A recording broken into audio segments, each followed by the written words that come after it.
제18장.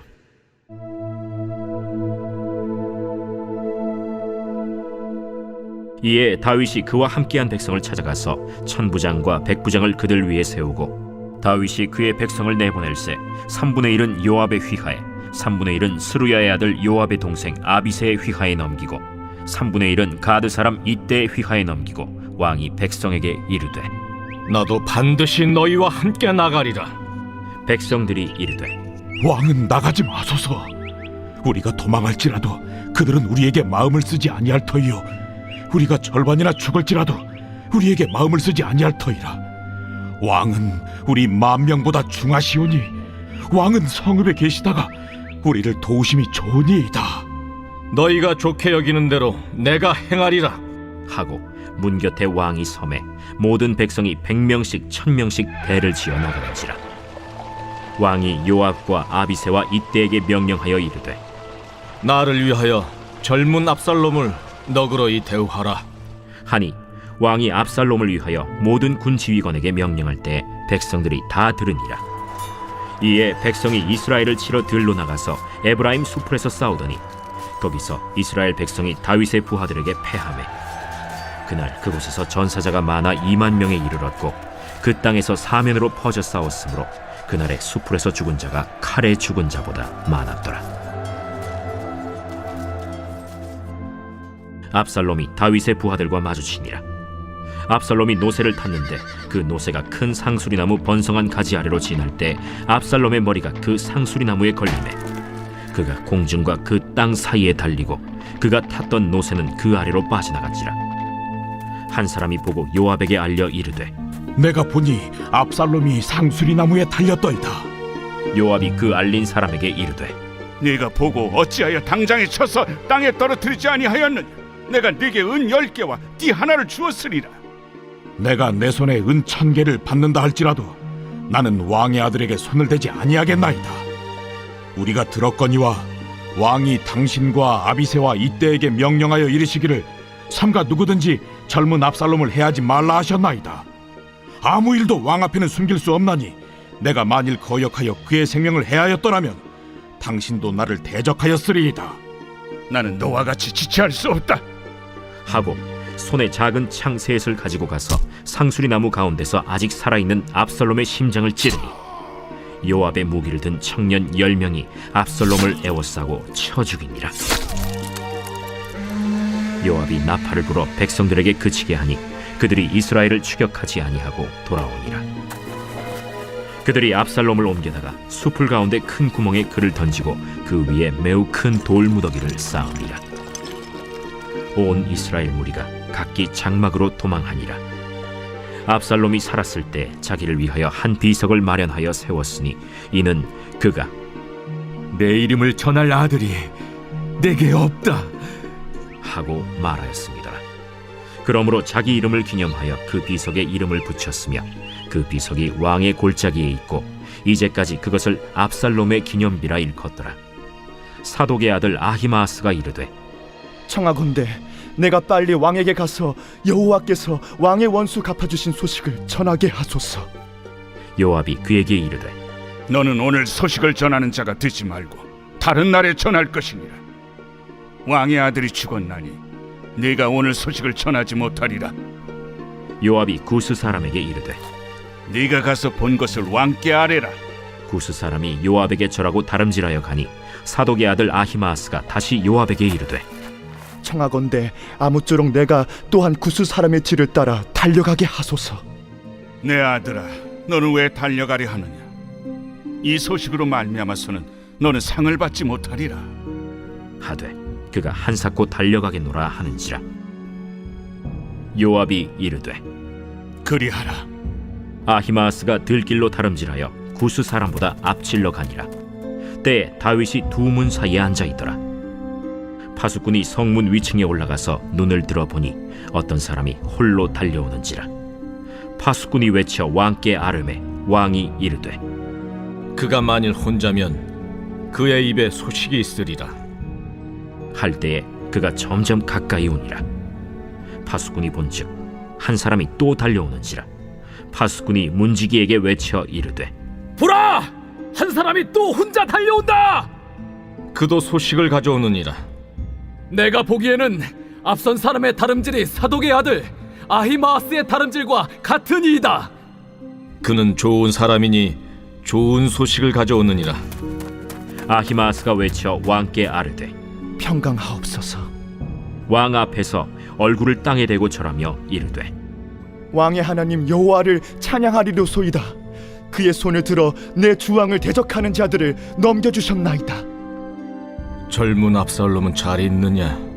아히마아스가 대답하되 요압이 왕의 종 나를 보낼 때에 크게 소동하는 것을 보았사오나 무슨 일인지 알지 못하였나이다. 물러나 거기 서 있으라. 하매 물러나서 서 있더라.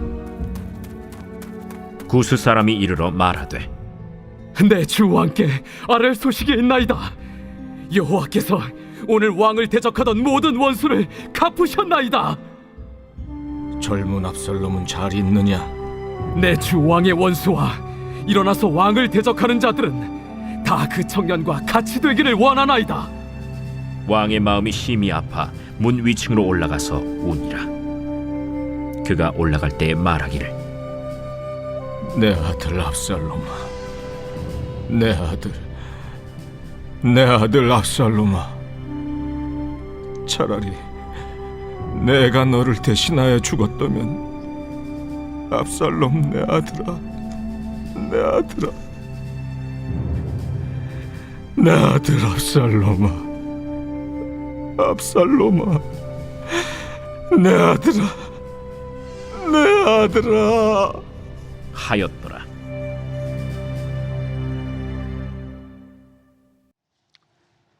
사람은 누구나 어느 정도 나이가 들게 되면 주변에 살아가는 사람을 잃게 되는 깊은 상실감, 슬픔 등을 한두 번씩 경험하게 됩니다. 대부분은 부모님이 먼저 돌아가실 거고요. 또 어떤 경우에는 친구가 먼저 죽는 경우도 있고, 때로는 배우자가 죽는 경우도 있고, 그리고 안 좋은 경우에는 자녀가 먼저 죽는 경우도 있고, 이런 여러 가지들로 인한 깊은 상실감과 슬픔을 한두 번씩은 다 경험을 합니다.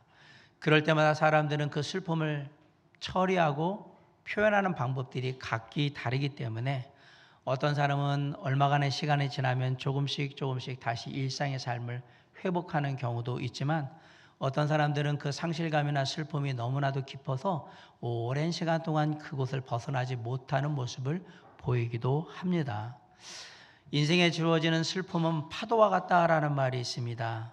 밀려왔다가 사라지고 다시 밀려왔다가 사라지는 파도처럼 우리 삶의 상실감이나 슬픔도 우리의 마음속에 밀려왔다가 조금 괜찮아진 것 같더니 다시 밀려오고 또 사라지고, 이런 과정들이 반복되면서 대부분의 사람들은 서서히 상실감과 슬픔이라는 인생의 파도에 빠져서 허우적거리지 않고 그 파도에 맞서서 담담하게 버티는 법을 깨닫게 된다고 말합니다. 슬픔 속에서도 긍정적인 깨달음이 있는 것입니다. 오늘 본문의 압살롬은 전쟁을 통해서 아버지 다윗을 지금 죽이려고 합니다. 마하나임의 진을 친 다윗은 전열을 재정비해서 먼저 천부장과 백부장을 세워요. 그리고 군사들을 세 개의 부대로 나누는데 각각 요압과 그의 동생인 아비새, 그리고 충성스러운 가드 사람 이때에게 세 부대를 맡기게 됩니다. 다윗은 수적으로 열세에 빠져 있었기 때문에 많은 적들을 상대하기 위해서 부대를 분산했던 겁니다. 그리고 직접 내가 나가서 싸우리라고 말을 하는데, 사실은 압살롬을 보호하기 위한 마음이 컸고 자신의 죄악으로 인해서 백성들이 고생하는 것에 대한 미안한 마음도 커서 직접 전쟁에 나가겠다고 얘기를 했는데, 하지만 백성들은 다윗이 전쟁터에 나가는 것을 강력하게 반대를 합니다. 왜? 아마 적들이 다윗만 노리고 집중적으로 공격할 것을 이미 알고 있기 때문에. 압살롬 군대의 주된 목표는 오로지 다윗이에요. 다윗만 죽으면 된다. 전쟁이라는 게 적장만 죽으면 거의 다 끝나게 해야 되는 거거든요. 그래서 다윗만 쫓아올 거라고, 죽이기 위해서. 그게 뻔하니까 백성들이 말렸던 거예요. 가만히 생각해 보니까 괜히 내가 전쟁터에 나가가지고 안 좋은 일을 당해버리면 백성들에게 오히려 폐를 끼치고 악영향을 미치는 게 돼버리니까 그래서 안 나가기로 결정을 합니다. 그 대신 전쟁터에 나가는 3명의 장수들에게 압살롬을 부탁을 합니다. 우리 5절 한번 읽어볼까요? 시작. 왕이 요압과 아비새와 이때에게 명령하여 이르되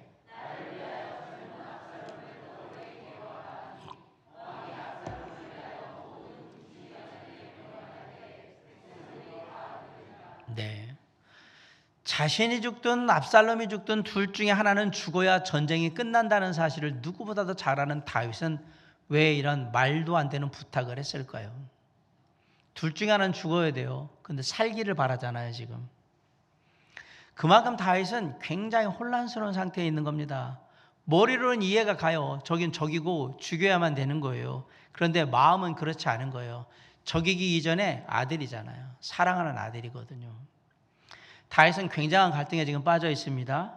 밧세바를 간음하고 우리아를 죽인 대가가 이토록 혹독하게 삶에 다가올 줄은 몰랐던 거예요. 이거 다 그 일 때문에 벌어진 일이거든요. 이럴 줄 알았으면 그런 짓을 하지 않았겠지요. 죄라는 건 항상 이런 식으로 오는 겁니다. 우리가 죄의 유혹에 넘어갈 때 그 죄의 결과가 어떠할 거라는 것을 모릅니다. 죄악으로 인해서 엄청난 후폭풍과 혹독한 결과를 내가 치러야 된다라는 것을 분명히 안다면 대부분의 사람들은 죄를 범하지 않을 것입니다. 하지만 안타깝게도 그 사실을 모르기 때문에 죄의 달콤한 유혹에 그냥 넘어가게 되는 거죠. 거기다가 죄악이라는 게 아주 막 죽일 듯이 아주 무섭게 아주 공포스럽게 우리에게 다가오면 아 그래 죄 같은 건 지으면 안 돼 이렇게 피할 텐데 놀랍게도 죄는 아주 달콤하고 굉장히 매력적으로 우리에게 다가와서 우리에게 유혹해요. 속삭인단 말이에요. 괜찮다고 한 번쯤은 괜찮아 남들도 다 하는 거야 이렇게 아주 달콤하게 얘기합니다. 그래서 이런 것들을 물리치기가 쉽지가 않은 거예요. 그러다 보니까 어느 순간 내가 죄의 유혹에 넘어간지도 잘 몰라요. 너무 달콤하고 매력적이기 때문에. 그리고 죄의 유혹에 넘어가서 그냥 지내다 보면 어느 순간에 나중에 그 결과를 혹독하게 당하게 되는 겁니다. 어쨌든 압살롬의 군대와 다윗의 군대가 마하나임의 에브라임 수풀에서 맞붙었어요. 여기서 전쟁을 했는데 압살롬의 군대가 다윗의 군대에게 대패를 합니다. 2만 명이 죽습니다. 7절 8절 하면 있습니다. 시작. 거기서 이스라엘 백성이 다윗의 부하들에게 패하매 그 땅에서 사면으로 퍼져 싸웠으므로 네. 근데 사실 압살롬의 몰락과 패망은 이미 예견된 거예요.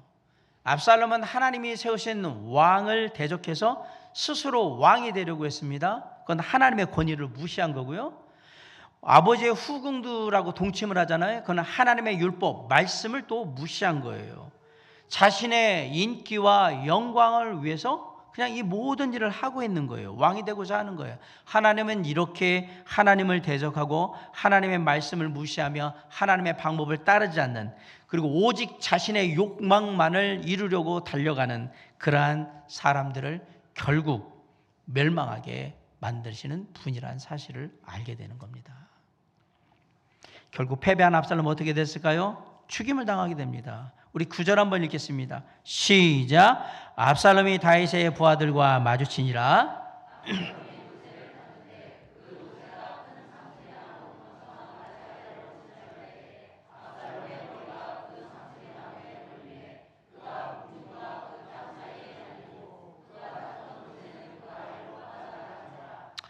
압살롬은 왜 하필이면 노새를 탔을까요? 말을 타지 않았고 노새는 그 당시에 왕족이나 귀족만 타는 거 그런 짐승이었던 거예요. 나는 왕이다. 노새 탔던 거예요. 노새를 타고 다윗의 군사들을 피해서 도망가다가 상수리 나무 아래에 머리카락이 걸린 거예요. 엉켜버린 겁니다. 그 나뭇가지에 그래가지고 노새가 빠져가니까 대롱대롱 머리가 걸려가지고 있는 거죠. 압살롬의 머리카락은 굉장한 자랑거리였습니다. 머리카락이 풍성하다는 얘기는 그냥 말 그대로 이 사람이 외적으로 외모도 되게 뛰어난 사람이라고 생각하시면 됩니다. 14장 26절에 보면 압살롬이 평소에는요 머리카락이 몹시 풍성하고 길어서 무겁다라고 느꼈을 때 잘랐는데 어마어마하게 많이 길러가지고 잘랐던 거예요. 그 기록이 나와 있어요. 그런데 그 자랑거리였던 풍성한 머리카락과 왕을 상징하며 탔던 노새 때문에 그는 허망한 죽음을 당한 겁니다. 잘 생각해 보세요. 머리가 짧고 말 타고 도망갔으면 그래도 살았을 가능성은 되게 높았을 텐데 노새가 달려봤자죠. 거기다 걸렸어요. 머리카락이. 그렇게 압살롬이 상수리 나무에 대롱대롱 매달려 있는 것을 본 군인이 다윗 왕이 젊은 압살롬을 너그러이 대우하라는 말을 한 걸 다 들었기 때문에 압살롬의 몸에 손을 대지 않고 죽이지 않고 그대로 달려와서 요압에게 보고를 합니다. 10절 11절 있습니다. 시작. 한 사람이 보고 요압에게 알려 이르되 11절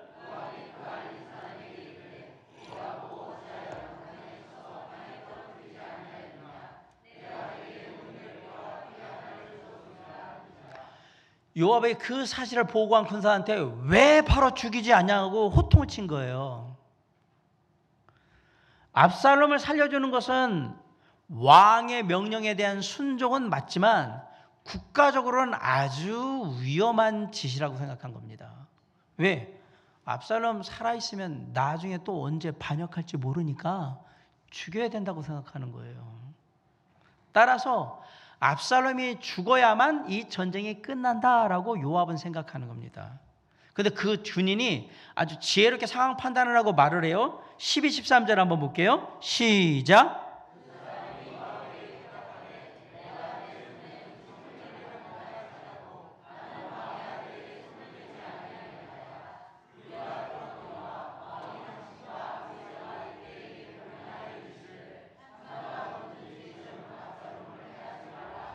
(13절)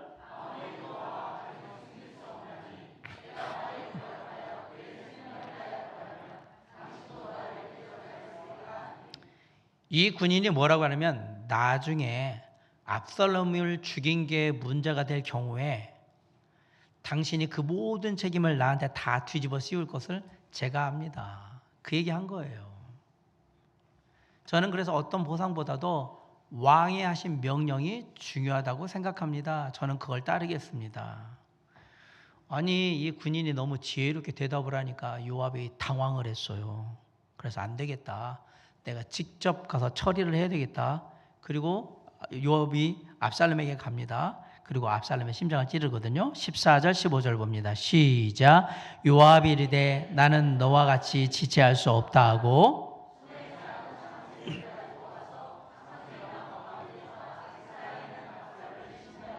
15절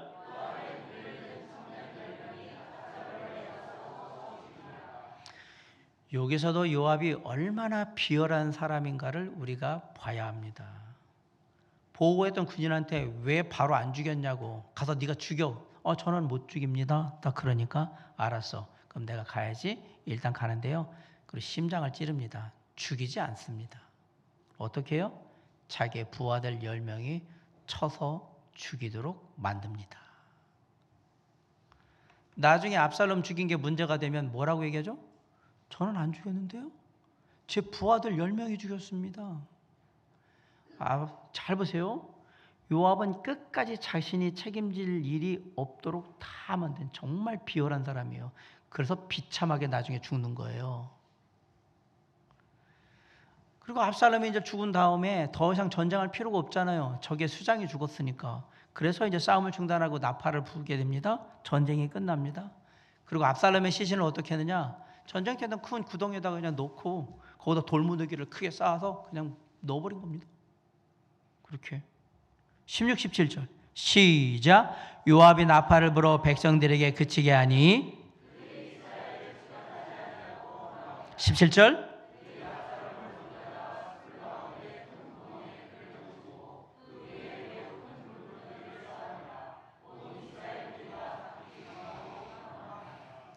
이게 하나님의 뜻을 무시하고 오직 자신의 욕망을 이루기 위해서 앞만 보고 달려갔던 인생의 마지막 모습입니다.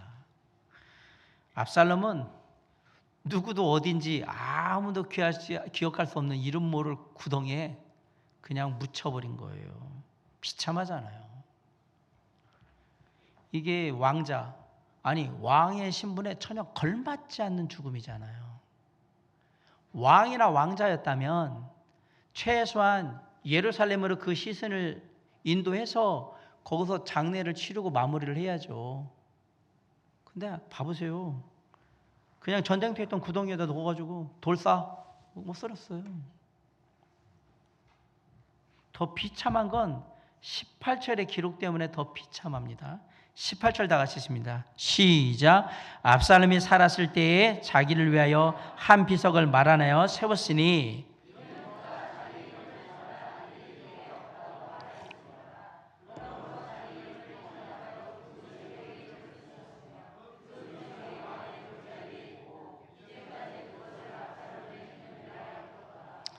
압살롬이 나중에 후세에게 자기의 이름을 알릴 목적으로 압살롬의 기념비라는 것을 세웠어요. 미리. 아마도 자기가 죽은 다음에 내가 세운 이 비석 옆에 내 시신을 안치를 해라. 그래서 사람들이 그 비석을 보고 그 시신을 보고 그 무덤을 보면서 자신을 기억하고 기념할 수 있도록 하기 위해서 미리 그것을 했어요. 그런데 결국 비참하게 죽임을 당했고요.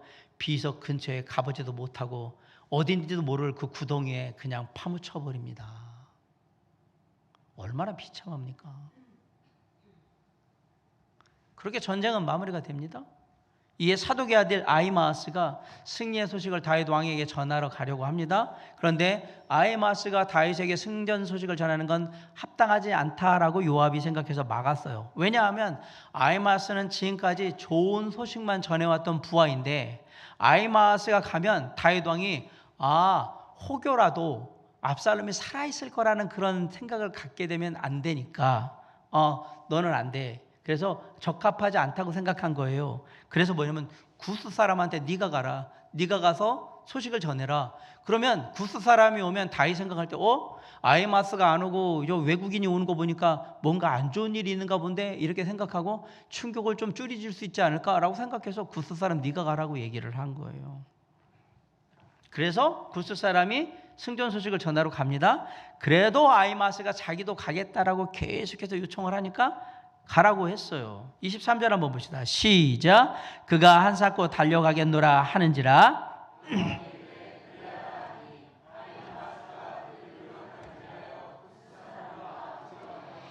아히마아스는 그 지역을 너무 잘 알기 때문에 지름길로 먼저 빨리 달려다간 겁니다. 달리기도 잘했겠지만 그래가지고 구스 사람보다 먼저 간 거예요.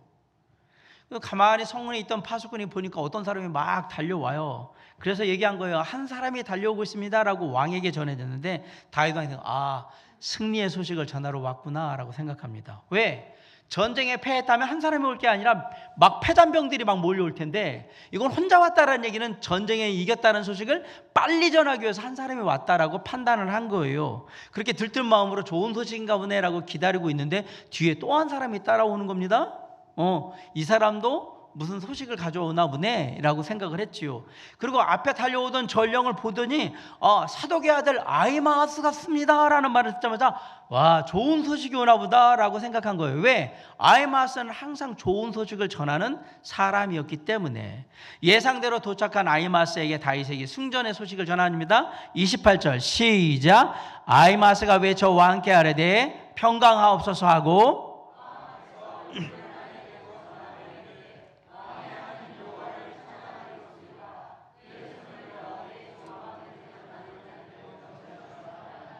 네.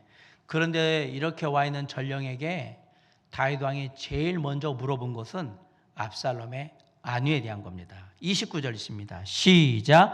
왕이 이르되 젊은 압살롬은 잘 있느냐 하니라.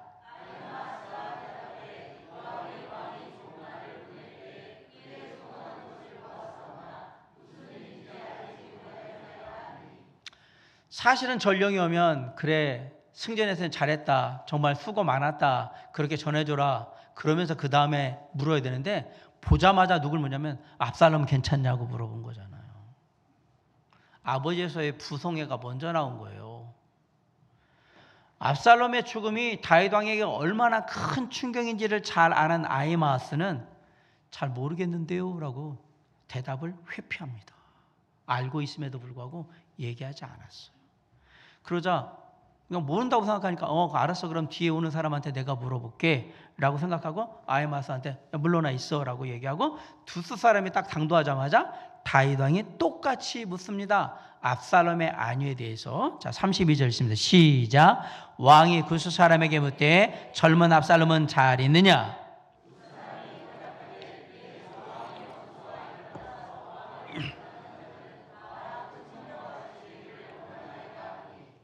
청년같이 되기를 원한다는 얘기가 뭘까요? 다 죽임을 당할 겁니다. 이 청년 압살롬 죽었다 이 얘기잖아요. 안타깝게도 압살롬의 죽음을 분명하게 얘기를 합니다. 그 압살롬의 죽음의 소식을 접한 다윗 왕은 극심한 충격과 함께 정말 심장을 도려낸 듯한 슬픔에 빠지게 되는 거예요. 33절 있습니다. 시작. 왕의 마음이 심히 아파 문 위층으로 올라가서 우니라. 그가 올라갈 때 말하기를 내 아들 압살롬아, 내 아들 압살롬아, 차라리 내가 너를 대신하여 죽었다면 압살롬 내 아들아 하였더라. 성문이 다락방에 올라가지고 3번씩이나 압살롬의 이름을 불러요. 그리고 무려 5번씩이나 내 아들 계속 찾으면서 절규하면서 그 고통, 슬픔을 토해내고 있는 거예요. 비록 자신을 죽이려고 했던 반역자, 어떻게 보면 용서할 수 없는 원수이지만 동시에 사랑하는 아들이었기 때문에 너무나도 그 죽음이 아픈 겁니다. 오늘 우리는 이 사건을 통해서 2가지 중요한 가르침을 얻게 됩니다. 첫째는 압살롬의 죽음을 통해서 우리는 무엇을 추구하며 살아야 하는가라는 사실을 생각해 보게 됩니다. 하나님 없는 인생은 결국 무너질 수밖에 없는 바벨탑을 쌓는 것과 같다라는 사실을 생각해 봅니다. 사람들이 바벨탑을 쌓은 이유는 뭐예요? 흩어짐을 면하고 자신들의 이름을 알리기 위해서 바벨탑을 쌓았어요.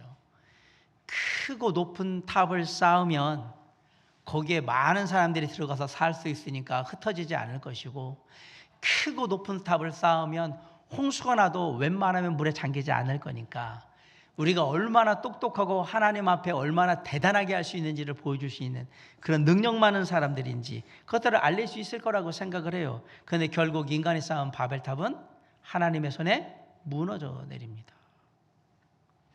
여러분, 압살롬은요, 사람들에게 인기가 아주 많았던 사람입니다. 그런데 하나님 보시기에는 심판과 멸망의 대상일 뿐입니다. 세상 사람들이 그렇게 좋아했는데 하나님 보시기에는 그냥 심판당하고 멸망해야 될 존재인 겁니다. 압살롬은 자신의 명예와 인기, 욕망에만 관심이 있었어요. 하나님은 얘기하는 거예요. 하나님을 무시하고 자신의 욕망에 갇혀 사는 사람은 심판하리라 라고 말씀하시는데, 놀랍게도 세상의 사람들은 그런 사람이 되고 싶어 하고 그렇게 살고 싶어 합니다. 그리고 얘기해요. 자녀들에게 너도 그런 사람이 되라 라고 얘기하고요. 너도 그런 사람을 본받아서 그렇게 살아야 된다라고 얘기합니다. 하나님을 무시하고 자신의 욕망을 위해서 앞만 보고 달려가는 사람인데도 불구하고 자식들한테 그렇게 되라고 얘기를 하는 거예요. 왜냐하면 그게 성공한 삶으로 보이고 그게 행복한 삶으로 보이기 때문에 그렇습니다. 그런데 이게 인기라는 게, 명예라는 게 그게 정말 한순간이라는 사실을 우리는 알아야 해요. 여러분, 두쫀쿠라고 아십니까? 두쫀쿠, 두바이 쫀두 쿠키. 어르신들은 잘 모르실 거예요. 두쫀쿠? 뭔 외계어야? 두바이 초콜릿을 한국식으로 재해석해서 만든 거예요.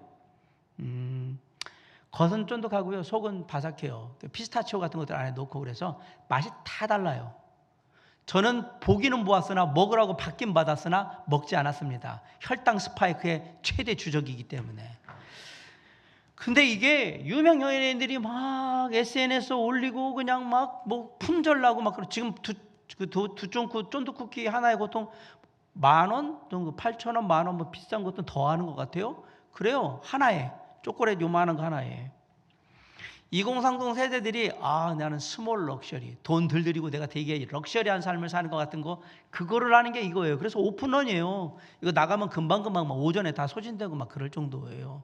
우리 어르신들은 관심이 하나도 없죠. 여러분들은 나이가 드셔서 그런 거고요. 2030은 10대부터 안 그래요. 절대로 그렇지 않아요. 근데 제가 한 가지 중요한 지금부터 예를 드릴 테니까 한번 맞춰보세요. 2022년과 2023년 사이에 과일에 설탕 코팅을 해가지고 먹는 간식이에요. 극감의 바삭한 식감과 함께 달콤함으로 인기를 끌었던, 이거 딱 깨보면 ASMR이 막 나오거든요. 이거 뭐죠? 탕후루. 아시네요. 벌써 한 3년 지났는데 그래도 탕후루를 기억하고 계시네요. 좋습니다. 2022년도에 카드 하나 찾자고 온 편의점 빵을 다 사가지고 다 빵봉지 다 뜯어놓고 그거 팔았던 그 빵 뭐죠? 포켓몬빵. 여기 2022년도까지 이제 기억을 하시네요. 자, 2020년 코로나19 때 집콕해야 됐잖아요. 집안에만 있어야 되니까 그때 홈 베이킹이라고 해서 집안에서 빵 만들고 음식 만드는 거 이런 거 많이 했단 말이에요. 그걸 타고 크로아상 그 생지 넣어가지고 이렇게 기계로 딱 찍어가지고 그거 만든 디저트가 있었어요. 뭐죠? 와플이죠. 이걸 크로플이라고 해요. 와플. 저희 집에서도 많이 해 먹었어요. 코로나 때. 뭐 딴 거 먹을 게 없으니까 이거 해가지고. 자, 그것도 기억을 하시네요. 2019년도에 쫄깃한 식감에 펄이 들어있는 음료수가 나옵니다. 뭔지 아십니까? 버블티. 흑당 버블티. 근데 어른들은 흑당 버블티 달달한 거 이렇게 먹잖아요. 이게 버블티라고 해서 알갱이 같은 게, 올챙이 알 같은 거 큰 거 들어가지고 뭐 씹히는 게, 그게 버블티예요. 기억이 났어요. 그거 2019년 7년 지난 겁니다. 7년. 자, 2016년부터 2017년까지 폭신폭신한 식감으로 인해서 단짠의 조합으로 아주 큰 인기를 끌었던 대만식 카스테라. 그 이름이 뭔지 아십니까? 대왕 카스테라. 야, 이제 2016년까지 10년 전까지 기억하시네요. 다시 한번 제가 드립니다. 2014년에 편의점마다 품귀 현상을 빚으면서 나도 아까 말한 스몰 럭셔리를 이루고자 하는 원조가 있었어요. 과자. 해수자면은 정말 젊은 거예요. 허니버터칩. 우리 집에도 애들 방에 6개월 동안 굴러다니던 과자 봉지가 하나 있었는데 이거였어요. 기억 하나도 안 해요. 두쫑쿠 내년이나 내후년 되면 그런 거 먹었는지도 기억이 안 날 겁니다. 세상에서 말하는 인기나 명예는 다 그런 식인 거예요. 그게 영원할 줄 알고 자꾸 생각하다 보니까 연예인들이 자살을 하는 거예요.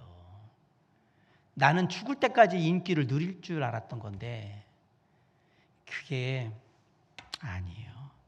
압살롬이 죽자마자 그렇게 열광적으로 압살롬을 쫓았던 그 수많은 사람들은 다 어디 갔을까요? 어디 갔죠? 다 흩어져서 언제 압살롬을 따랐는지 그 흔적조차 알 수가 없습니다. 이 땅에서 누리는 인기와 명예는 바람 같은 겁니다. 왕년에 한 가닥 안 한 사람이 세상에 어디 있습니까? 다 바람같이 지나가는 겁니다. 아버지를 몰아내고 왕이 되어서 자기 이름을 내려 했던 압살롬은 결국 비극적인 최후를 맞아요. 그 이유가 뭐냐? 자기만의 바벨탑을 쌓으려 했기 때문에 그런 거예요. 자신의 이름을 드높이고자 헛된 가치를 추구했기 때문에, 따랐기 때문에 결국 비참한 최후를 맞게 된 겁니다. 사랑하는 성도 여러분, 바람과 같이 잡을 수 없는 잠깐 있다 없어지는 것에 마음을 두지 마시고 하나님의 은혜에 마음을 두시기 바랍니다. 오늘 살아서 이렇게 예배드릴 수 있음을 감사하며 주님의 은혜로 생각하시기 바랍니다. 내가 그래도 건강해서 그 건강을 힘입고 공부할 수 있고 그 건강을 힘입고 일할 수 있고 그 건강을 힘입고 사람들 만날 수 있음을 은혜로 생각하시기 바랍니다. 혹여라도 가족들과 함께하면서 음식을 나눌 수 있고 그리고 웃을 수 있다면 그거는 큰 은혜임을 기억하시기 바랍니다. 혹여라도 조금 여유가 돼서 여행도 갈 수 있고 맛있는 것도 사 먹을 수 있는 그런 여유가 있다면 그것도 하나님이 주신 은혜임을 잊지 마시기 바랍니다. 이런 걸 찾으세요. 하나님의 은혜를 추구하셔야 합니다. 잠깐 있다 없어질 걸 따라가다 보면 인생이 비참해져요. 날마다 크고 작은 큰 은혜들을 우리에게 부어주시는 주님의 은혜, 그 은혜를 구하는 삶을 살라. 그게 첫 번째 교훈이에요. 저와 여러분의 삶에 은혜의 하나님이 역사하셔서 날마다 하나님의 은혜를 풍성하게 누리며 살아가는 축복된 삶이 될 수 있기를 주님의 이름으로 간절히 축원합니다. 자, 무엇을 추구하며 살 것이냐? 하나님의 은혜를 추구하며 살아라. 두 번째로 우리가 이 슬픔 속에서 배우게 되는 교훈은요, 애타는 마음으로 압살롬이 살아있기를 원했고 더 나아가서 다시 돌아오기를 원했던 다윗의 마음을 통해서 늘 우리가 돌아오기를 바라시는 주님의 마음을 생각해 보셔야 합니다. 24절 한번 읽어봅니다. 시작. 때에 다윗이 두 문 사이에 앉아있더라. 파수꾼이 성문 위층에 올라가서 눈을 들어보니 어떤 사람이 홀로 달려오는지라. 여기 두 문 사이라는 건 성에는 바깥에 성벽이 있고 안에 성벽이 있어요. 바깥 성벽과 안 성벽 사이에 있다라는 얘기예요. 다윗이 왜 여기 나와 있을까요?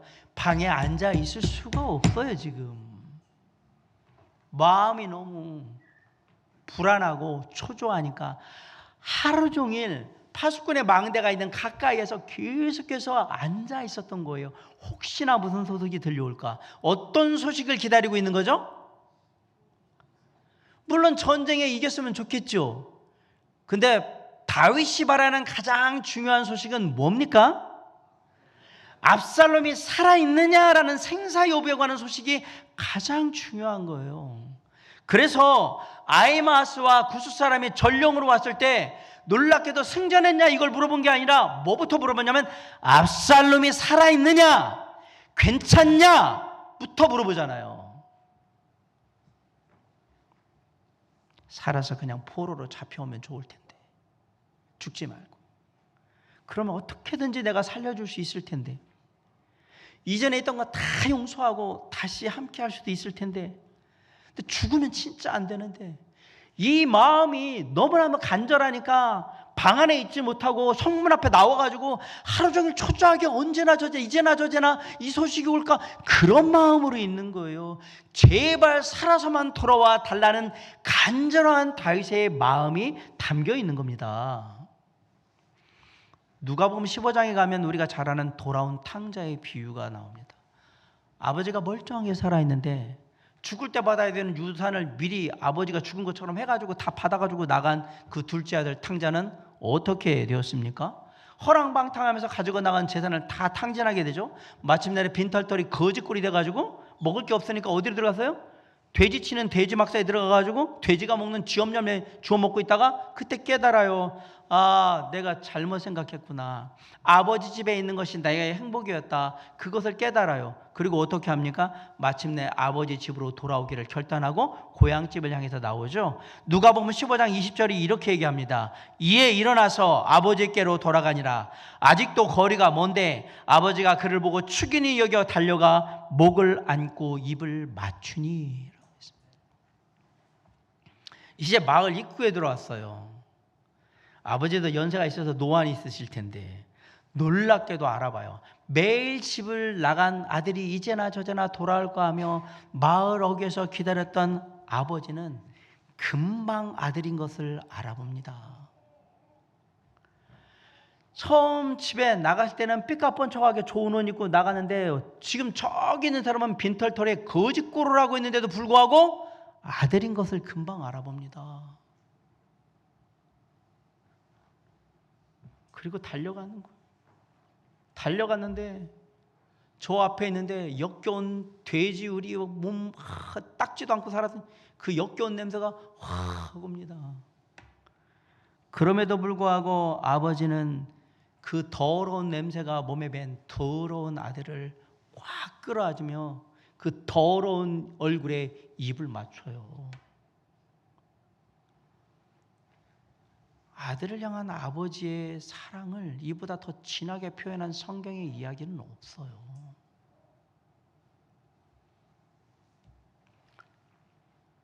압살롬을 향한 아버지 다윗의 마음과 돌아온 탕자를 바라보는 아버지의 마음을 생각해 보면서 저는 자녀된 우리를 바라보시는 주님의 마음도 생각해 봅니다.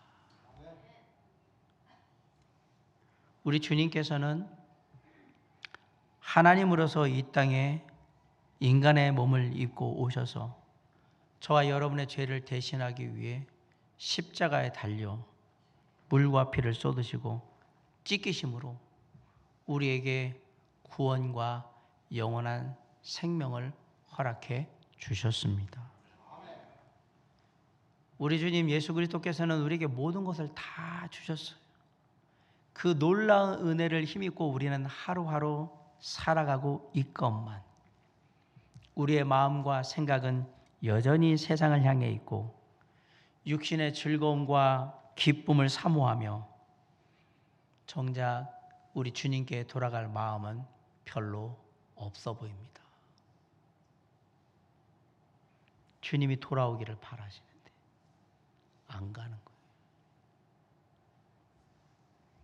아버지 다윗을 모욕하고 배반한 압살롬의 모습은 모든 것을 다 베풀어 주신 예수 그리스도를 모른 채하고 무시하는 우리의 모습과 왠지 겹쳐서 보여요. 세상에서 허랑방탕하며 마음대로 살았던 탕자의 모습은 예수 그리스도보다 세상의 마음을 두고 세상의 즐거움과 내 욕심을 따라 사는 지금 나의 모습과 어쩐지 겹쳐 보입니다.